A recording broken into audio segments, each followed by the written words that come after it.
You're listening to the ESP, the European Skeptics Podcast, an independent weekly show set out to bring you news, interesting topics, and interviews with people mostly from Europe, building bridges and breaking down language barriers to show the world how active and awesome the skeptical movement is in the region. This is episode 496. I'm your host, András Pintér, and joining me for the show is my co-host, Pontus Böckman. See ya! Hejsan, András, what's for dinner? What's for dinner? I noticed the kitchen in the background, and probably it's a little bit echoey. What's going on? Yes, it is probably so. I do apologize to our listeners because of that, but the only place I could find at the moment to do the recording on, which has been put off a couple of times, so thanks to you for your flexibility. Mm-hmm. Yeah, this is the kitchen for the garage of the buses that the company that I work for uses. So, all right. Because next morning I'm flying to the United States through Amsterdam, where there is a bit of a strike going on at the airport. So there have been issues with our bookings and everything. So instead of me meeting the group at 4 a.m. at the airport, I'm picking them up in Székesfehérvár with a bus. And we are driving to Vienna, where we are flying from, to Amsterdam, where we are going to spend about 8 hours before we fly over to Salt Lake City. So my day has been rescheduled last minute. So okay. That's the reason for all this. Well, so how have you been? I'm fine, András. I have found something very fantastic. It's crazy what they can do on the internet nowadays. I don't know if you've heard, but there's something called the YouTube. Have you heard of YouTube? People share. That sounds vaguely familiar. Yeah. People share all kinds of media there. So just a couple of decades after everybody else, people will now be able to enjoy this show on YouTube as well, if you want to. So that's an option from now on. Last week's episode was launched there. We didn't tell anybody, so I think we got 3 listeners anyway, but I don't know how that happened. But from now on, just information here, from now on, if you, dear listener, prefer to listen to us on YouTube, that will be possible from last episode and onwards as well. So great, isn't it? Well done, Pontus, and that's great news. Yeah. A lot of podcasts are on YouTube these days, so it was about time. I feel like such a boomer. Anyway, before we go, I have more little things here before we get into the meat of the show. We have some listener feedback, or a tip rather, from Olaf, who writes us from time to time. He's from the Netherlands, and he sends us this ray of hope in form of a study. The study is about how much people will trust in things, or rather different kinds of authorities nowadays. And it's not all good news, of course. And I'm not saying you should trust all authorities either. But of course, the trust in government in the Netherlands is way down. And so is trust in big companies and in TV and mainstream media. But there are 2 exceptions. People's trust in the legal system is actually stable. But at the very top, with 7.5 points out of 10, people say that they trust in science. Ooh, can you believe it? That's really something. Yeah, and this has been a gradual increase since 2012, when it was 7.1. Now it's 7.5 points, or whatever on the scale there. So to paraphrase Carl Sagan, science shines a little candle in the dark, at least in the general public of the Netherlands. It would be very interesting to see how it looks in other countries. I know that the Swedish Skeptics, which I'm part of, we did 2 surveys, one in 2015 and one in 2021. And we can't really compare because it depends on how you ask the questions and the scale and blah, blah, blah.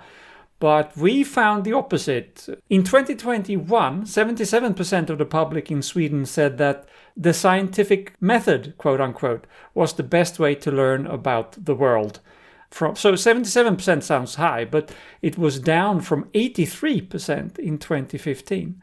And then you can't compare these numbers with the Netherlands study, but you can see that the trend is going the other way, or did actually in 2021. We should do another one again, but they are very expensive to do. Yeah, we should keep an eye on that, on how it's developing in the future. Yeah.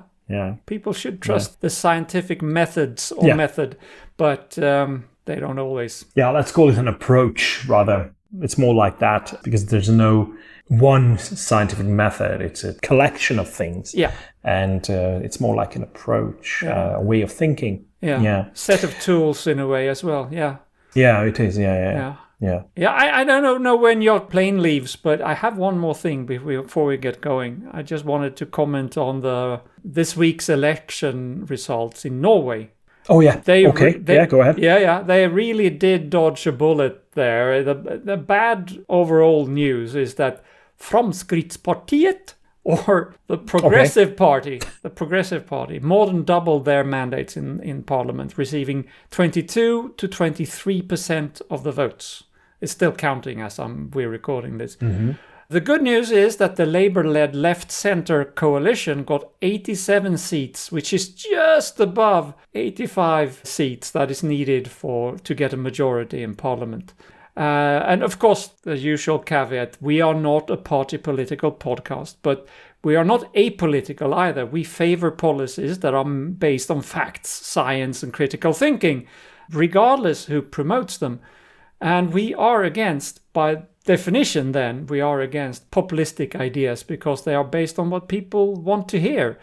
And these parties, some parties I should say, they say just what people want to hear rather than stick to what is true or what works. And so that's why we do not like these populistic parties.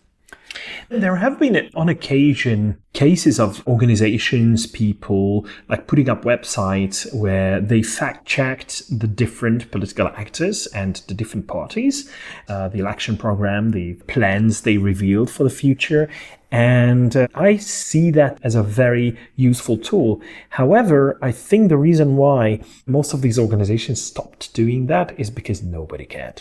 So it's... I care. Populism seems to be... a lot of us did care, skeptics, but not the general public, I think. And that's a shame because this is how populism really gains ground. And it has been for a while. Yeah. Which is very saddening and alarming as well. Yeah, it is. So the big picture in Norway is that Høyre, which is the traditional right-wing party, lost 1/3 of their 36 seats from last election. So they are down now to 24, and most of those mandates probably went to... It's probably a little bit more complicated, but since Fremskrittspartiet made this big jump, doubled the number of seats, they stole it from the right-wing party mostly, but it's very, very. Just 2 seats from getting a right-wing populistic government in Norway. That would not have been good. Yeah. We're gonna cover a little bit of a political topic as well this week, but don't get too far ahead of ourselves. But we do have a segment that is called This Week in Skeptical History, and I chose a bit of a light-hearted one for this week. Every now and again, we need to do that too. So let's see what the choice for this week was. So the topic for this week is a close encounter of the third kind, which happened in France on the 10th of September 1954. We have covered a couple of those encounters, but not this one. So what happened there? A French railway worker named Marius David claimed an extraordinary encounter that would become one of the most famous UFO cases in European history. So hope all our listeners are ready for what's coming, because it's serious stuff. The problem is that when we examine this incident through the lens of scientific skepticism, a very different picture emerges. One that reveals as much about human psychology and social dynamics as it does about the alleged phenomenon itself. So what happened according to David's account? So he was a 34-year-old metal worker who was living near some railway tracks in Corable or Carouble. This is probably how you pronounce it, in the north of France. And some accounts, because there were several reports, some accounts call him some kind of a guardian. Others claim that he was a metal worker, so it's not clear either. But he reported to local authorities and news outlets as well that his dog was barking frantically, and that drew him outside. Obviously, he had to bring a flashlight as well, because that was around 10:30 p.m. that all this happened. He claimed to have seen a dark object on the railway tracks, which was probably very surprising. The dark object on the railway tracks in the middle of the night, and two small humanoid figures, approximately 1 meter tall, wearing what appeared to be diving suits with large helmets. Okay. According to De Wild, please, if there are French listeners of the show, please let me know how you pronounce the name of the place and the name of the guy, because I tried, but to no avail. So, according to himself, when he approached the two figures, a beam of light from the object came out, paralyzed him, and that allowed the strange beings to escape in their craft to the air, because the whole thing departed vertically, apparently. Okay, so obviously he went back to the house, told all that experience to his wife, then the neighbor. Nobody really saw anything. Later on, when it was reported in the news, some people did come out with similar stories, but you mustn't forget that that was the peak year of those accounts all over France, interestingly. So what is the physical evidence that was available? So investigators found markings on some of the railway sleepers that were hanging out, and some immediately attributed these to the alleged craft in the encounter. French railway officials calculated that creating the impressions that De Wild reported on, seen on the rail tracks, would require approximately 30 to 35 tons of weight, which is not unusual for a train. For a train car. Especially if it's a freight train, which was very frequent in the area. So this evidence obviously demands careful scrutiny.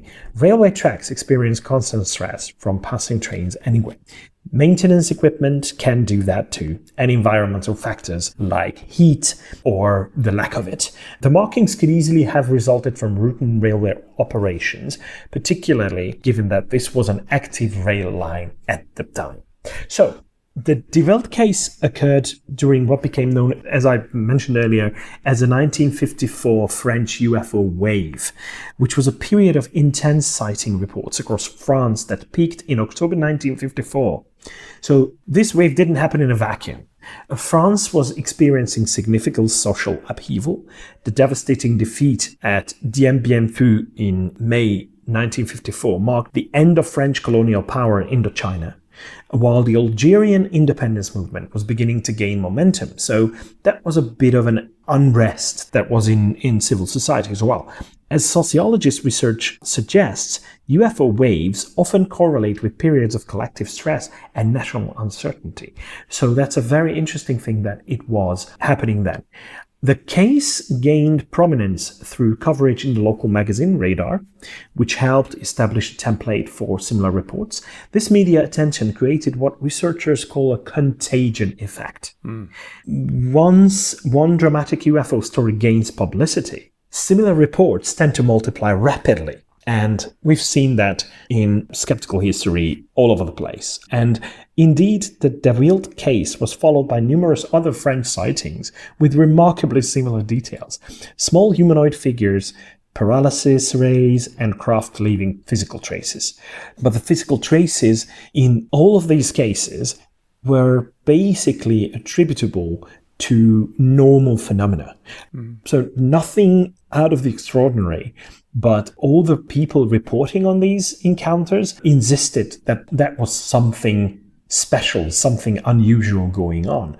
So, yeah, the whole story raises significant red flags. That the claim that battery-powered devices like his flashlight and telephone stopped working, which is claimed to have happened, suggests electromagnetic interference. Yet no such effects were documented by investigators.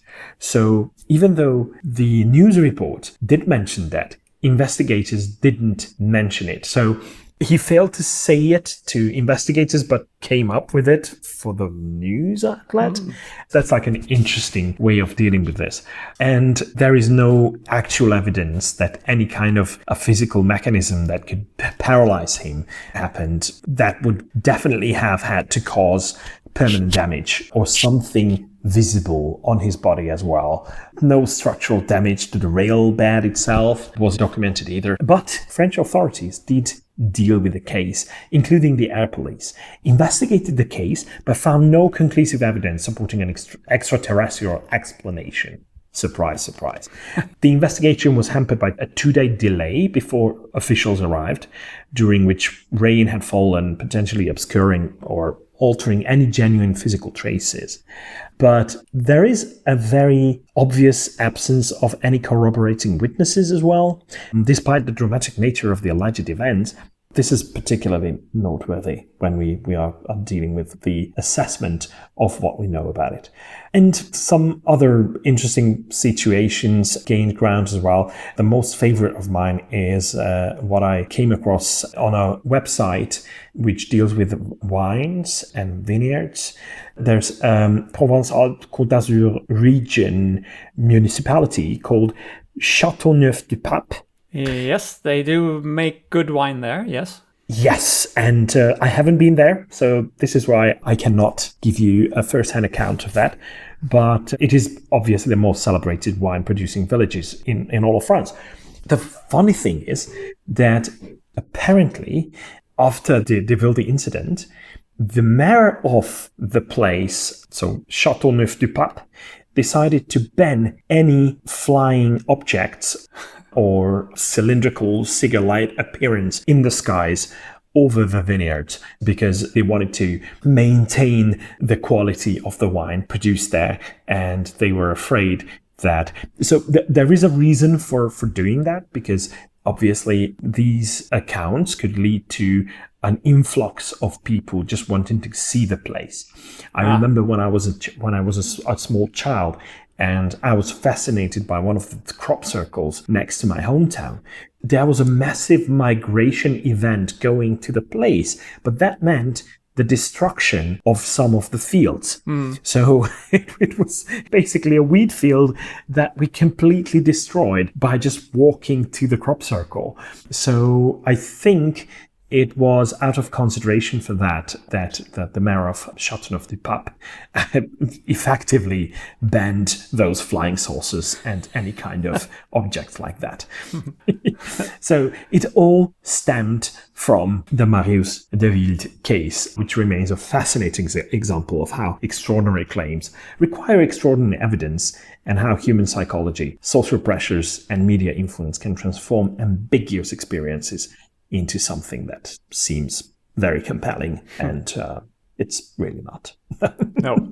So we will never know what exactly de Wilde experienced that September night in 1954, but the weight of evidence suggests we're looking at a very human phenomenon rather than a truly otherworldly encounter.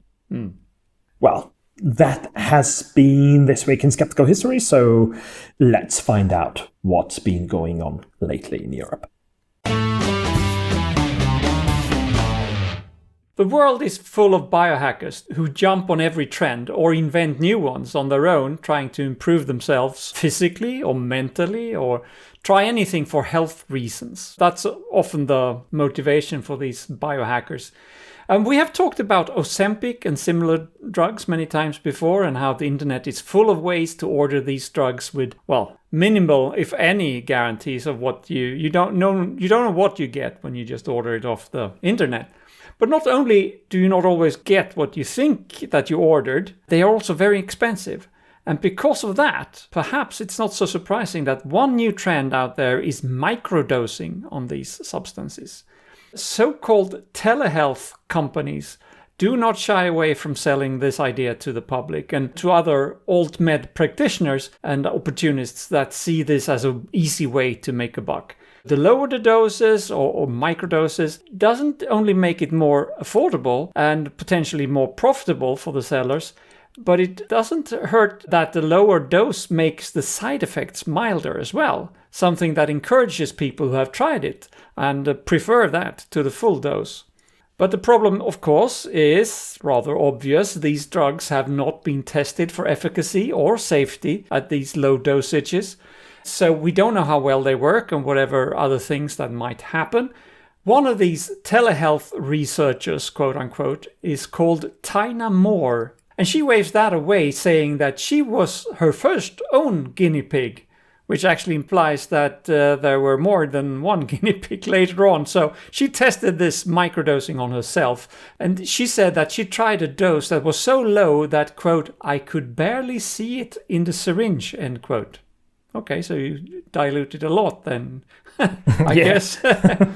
And the result... Quite a bit. Yeah, and the results, she said, was revelatory. Quote, just absolute clearance of brain fog, mood improvement, joint pain decrease, skin improvement, all kinds of wonderful, end quote. So that's a good way of selling it.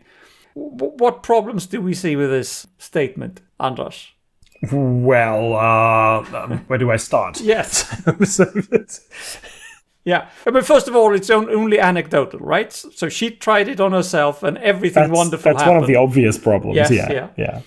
And then also, if all of these things are happening, or she felt this is happening, it's like placebo. It's indistinguishable from placebo. So mood improvement, pain reduction, all kinds of wonderful. I don't even know what that means. And it's also wishful thinking, of course. One little dose of something makes everything great happen.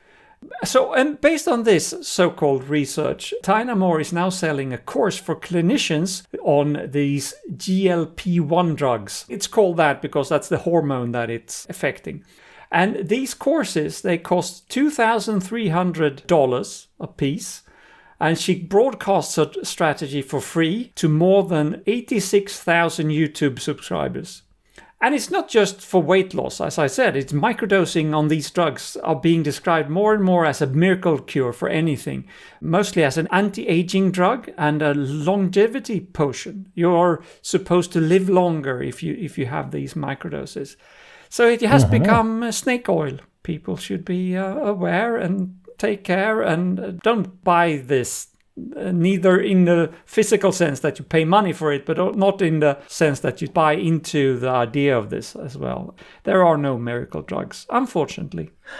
And yet it was, I think, really obvious that this would be happening. Yeah. Sooner or later. Yeah. That this was on its track to become such a miracle cure and a miracle drug for everything and for everyone. But this is where a bit of skepticism doesn't hurt. There is no such thing as a miracle cure. It's like when radioactivity was discovered and people were trying to use it for anything, everything, against toothaches, against cancer, tragically, and anything. Even I think there was some story I read about trying out shoes using radioactivity. I can't remember that. I'll better look that up. But anything. Yeah. Okay, speaking of new things, North Rhine-Westphalia in Germany is about to hold their local elections. This is a German state with, a lot of people. So 18 million people live there in that state alone. So that's a big chunk of the German population. So why am I talking about this? Recently, there have been reports on mysterious, or some people call them mysterious, deaths among AfD candidates prior to this election. 7 of them, actually, that were happened. So it's a pretty big deal, according to, at least, those who are followers and supporters of AfD. AfD being the Alternative für Deutschland, which is the party that we don't necessarily want to see governing the country because they are the far right. Not because of their rightness, but it's because they are so wrong about so many things. How can you be right when you're so wrong? Or the other Exactly. way around? That's a good question. So between the 16th of August and early September, 7 candidates from Germany's far-right Alternative for Germany party died in North Rhine-Westphalia, the country's most populous state, just weeks before local elections scheduled for September 14th. So that's the situation. The deaths occurred among approximately 20,000 candidates running for various municipal positions across the state. So that already puts it into perspective for everyone. And German authorities have firmly debunked conspiracy theories surrounding the deaths of these Alternative for Germany candidates, but that didn't stop the story from sparking intense speculations online. So, the police investigations have found no evidence whatsoever of foul play in any of the 7 cases. The deaths were attributed to a variety of natural causes. Wolfgang Seitz, 59 years old, suffered a heart attack on August the 16th. Wolfgang Klinger, 71, died of natural causes on August 19th. Stefan Berendes, 59, experienced sudden cardiac arrest. Okay, you can start, you probably start seeing a pattern there. Well, in Germany, one of the leading causes of death are heart problems. So that is not that much of a surprise that people die of those issues. And some reserved candidates, like René Herford, died from kidney disease and liver failure, while Patrick Tietze was a 42-year-old. That is more surprising, who committed suicide. So there was an 80-year-old candidate as well who died of natural causes after a long, long illness. The question remains, why did he decide to run anyway? If you're struggling with a long illness, you probably don't want to campaign and do all that. But yet they did. Never mind. What conspiracy theorists fail to mention is that candidate deaths occurred across multiple parties during the same period. So it wasn't just AfD. Exactly. So the North Rhine-Westphalia Interior Ministry confirmed that candidates from the Green Party and Social Democrats also died during the electoral campaign. So in total, 16 candidates from various parties died ahead of the elections. But mind you, with thousands of candidates competing for 20,000 seats altogether, the number of deaths falls within normal statistical ranges and is absolutely bogus to claim that it's significantly higher than previous campaigns. It's not. It's the same thing. But despite clear official statements that deaths fueled wild speculation on social media, AfD co-leader Alice Wiedel amplified unsubstantiated claims by sharing a post from retired economist Stefan Homburg, who called the deaths, and I quote, statistically almost impossible. No. But that's just not the case. So it's, especially from an economist, shouldn't be coming. The conspiracy gained further traction when tech billionaire, obviously, the idiot-in-chief Elon Musk, well, one of the idiots-in-chief, who is a vocal AfD supporter, responded to the speculation with the word weird. Yeah, that's his style. Yeah. That's his way of putting ideas into people's mind, that they're just putting there weird, interesting, oh, fuck you, Elon. These endorsements from high-profile figures obviously helped spread the unfounded theories across millions of social media users. So the interesting turn of events, though, is that Kai Gottschalk, who is AfD's deputy leader in North Rhine-Westphalia, ultimately dismissed his own party's conspiracy theories. Oh. By stating on Tuesday that the information available, and I quote, doesn't back up these suspicions, end quote. And he emphasized that there is a need to approach the situation without immediately getting into conspiracy theory territory. So that is a very positive thing from an AfD politician to say. Unexpected. Unexpected, yeah. No, that's unexpected, not the number of deaths compared to... But the German authorities consistently maintained there was no evidence of any criminal activity, with standard police investigations finding only natural causes and personal tragedies. So we're not saying that these are not important and that the loss is not important, but if you compare it to the fact that 16 candidates from the different political parties died altogether during this campaign period, there's nothing to see there, people. So it's just a normal way of things. Yeah. But it can make for headlines and look very suspicious if you don't know, have all the facts and don't think about it. Defo. All right, so let's go to a little older mystery then. Okay. The Shroud of Turin is something. It's sort of a poster child for skeptical debunking, isn't it? If people are not aware, this is a shroud that suddenly appeared in Italy in the mid-1300s And it was claimed to be, still claimed by some, to be the very shroud that Jesus' body was wrapped in after he died on the cross. It bears the vague imprint, but still fairly clear image anyway, I should say. You don't have to have too much fantasy to see it. The image depicts sort of a man, the body of Jesus himself, right? So it's sort of he made an imprint on that piece of cloth in a way. And it looks a little bit like you would imagine he looked like, maybe, perhaps. Of course, its authenticity has been and is being very much debated, of course. Not even the Vatican fully endorse it, I believe. That doesn't prevent it to be a major tourist attraction, of course. And for many, it is a holy relic to be worshipped. Many skeptics have looked into this over the years, debunked it as an obvious medieval forgery. There were lots of these going around, of course, in the Middle Ages. Hardly any reputable church around back in the day that didn't have a small splinter from the Holy Cross, for example, something like that. It's just that this is a bigger thing, perhaps. All the scientific studies point to the shroud being created in the 13th or 14th century. Samples from where there's supposed to be blood on this shroud have yielded no blood at all, but the different kinds of paint, which are all compatible with things that were used during this period. The shape of the image of a man may look convincing at first, but it doesn't show the distortion you would expect from wrapping a three-dimensional being into this fabric. It's two-dimensional. It's like a shape of a painting rather than... And it's not even like a projection. No. Because with a projection, you would experience a couple of distortions as well, but they are not there. It's like two-dimensional print. Yeah. And the fabric itself is consistent with fabric used in the time period in the Middle Ages that we're talking about.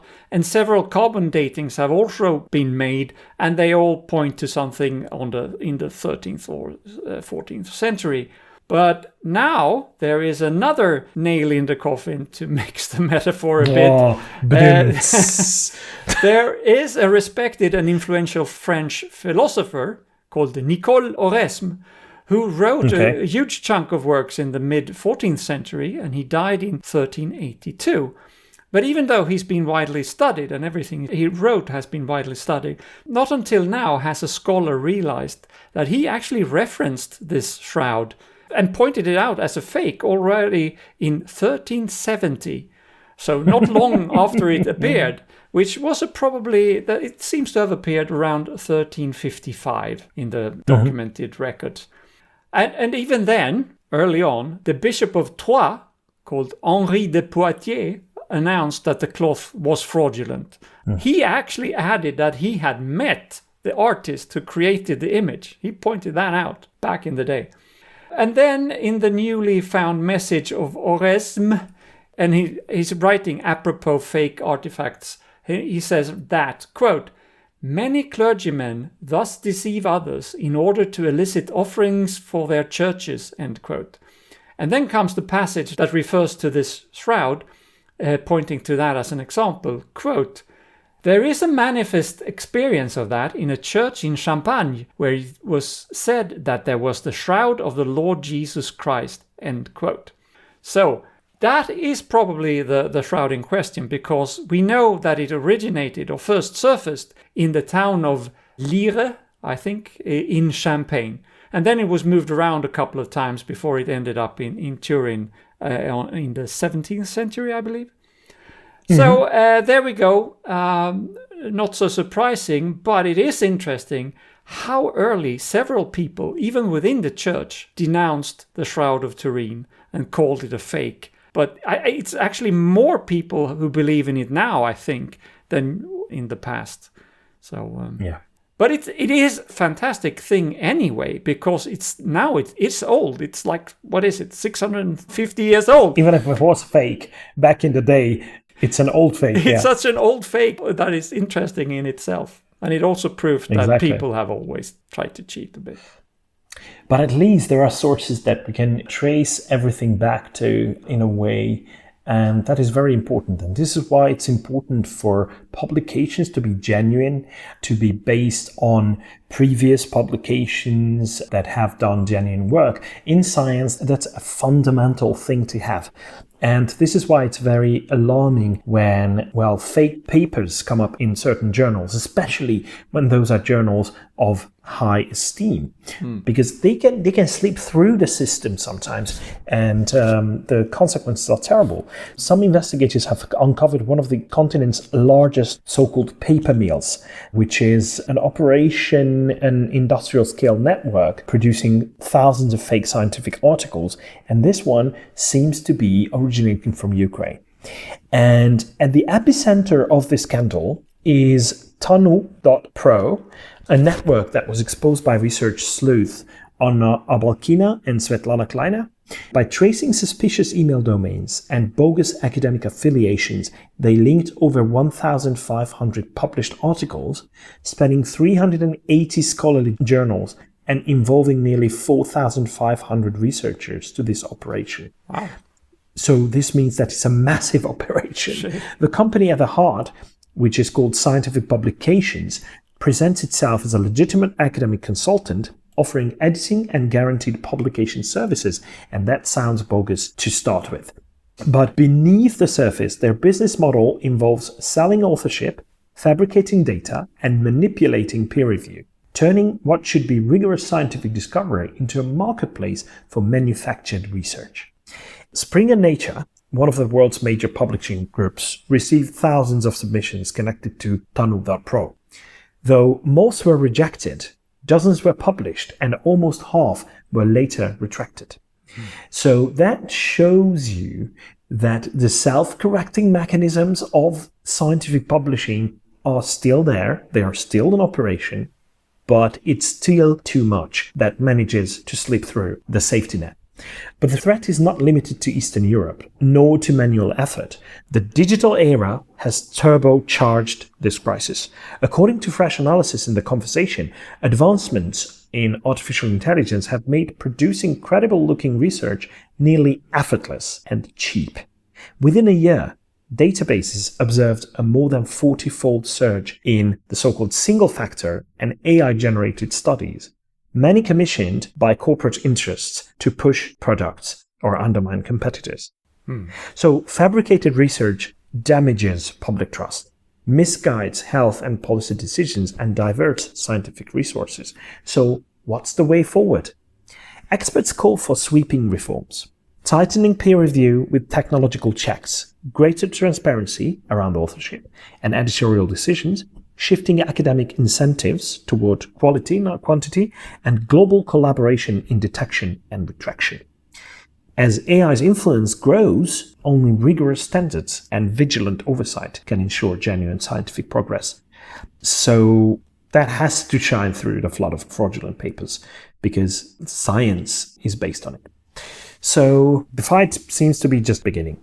Shining a light on paper mills like Tanu.pro, the scientific world hopes integrity will triumph over industrialized deception. So that has been the news from Europe. So let's find out who's been really wrong lately.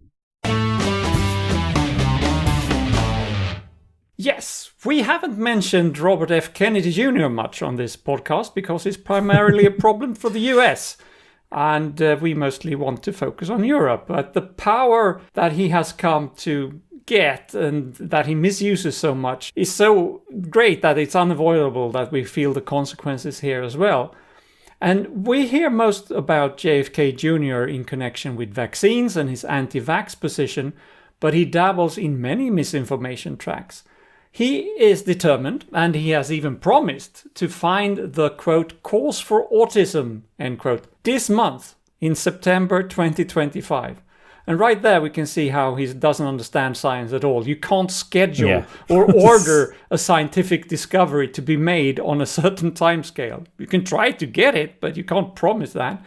And even then, he has already decided that autism is due to something that we humans have inflicted on the population. It can't be, in his mind, it cannot be just part of life or something that's always happened and always occurred, but we just didn't diagnose it in the same way before or even at all.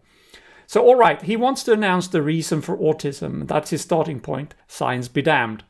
And as all anti-vaxxers, he would like to put the blame on vaccines, but that has been proven harder than expected, mostly because vaccines has nothing to do with autism, I guess. Instead, this week, it has leaked that the blame for autism will be on paracetamol, or Tylenol, as it's called in the US. And he's preparing to announce this link in any day now. But this link, or supposed link, has been studied many times, and there are a few studies that have claimed to have found a weak correlation between expecting mothers taking paracetamol during pregnancy and then autism of the child later on. But correlation is not always causation, and some studies just come up with noise. Because there have been many more studies that cannot find any link between paracetamol and autism. And among them is a huge study from Sweden published in April last year, 2024. This was a nationwide cohort study with sibling control analysis that included a population-based sample of nearly 2.5 million children. 2.5 million children. Okay. They were born between 1995 and 2019, and it was followed up until the end of 2021. So huge sample size. And from the abstract of this study, I quote, acetaminophen, which is another name for paracetamol, acetaminophen use during pregnancy was not associated with children's risk of autism, ADHD, or intellectual disability in sibling control analysis. This suggests that the association observed in other models have been attributable to familial confounding. And familial confounding in this context means family influences like genetics, parenting style, home environment, or socioeconomic background, things like that. And I know this was just one study, even if it was huge, but it aligns very well with a majority of other studies.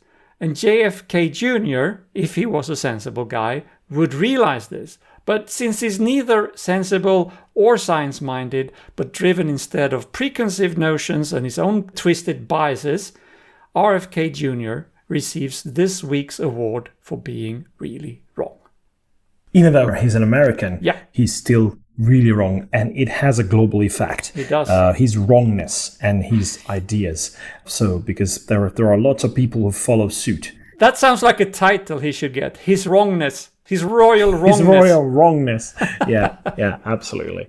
Okay, thank you very much for that, Pontus. Thank you. That brings us to the conclusion of this week's episode, which has to happen with a quote. And I bring you a quote from Stanislav Lem, the Polish-born, well-known satiricist and science fiction writer. So, he said this in an interview with Peter Engel. What he said was the following. For moral reasons, I am an atheist. For moral reasons. I am of the opinion that it would recognize the Creator by his creation, and the world appears to me to be put together in such a painful way that I prefer to believe that it was not created by anyone than to think that somebody created this intentionally. So if there is a God, he made such a mess of it that you can't tell the difference if there's a God or not. I think I feel the same way. Okay. But that brings us to the end of this week's episode. So I'd like to thank you, Pontus. Thanks a lot. Many, many thanks to our listeners as well for tuning in. Please keep doing so. And until next week, goodbye. Hej då! Vissla.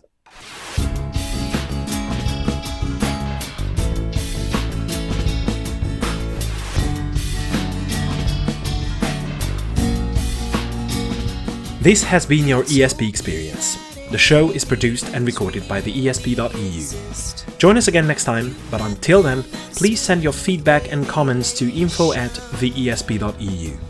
We would also love to hear your ideas and suggestions regarding topics, and if you have any skeptical news from any European country, we're always eager to hear about them. If you have an upcoming local event or an organization to promote, please don't hesitate to let us know, as we are more than happy to help. All music in the program was written and performed by Keisha J. Gray and George Robb and is used with their permission. Please check out our webpage for show notes and archive material at theesp.eu. Follow us on Blue Sky at theesp.bsky.social. Like us on Facebook or support our work on patreon.com/theesp. And don't forget to spread the word by sharing our content with others. I don't know how you can believe.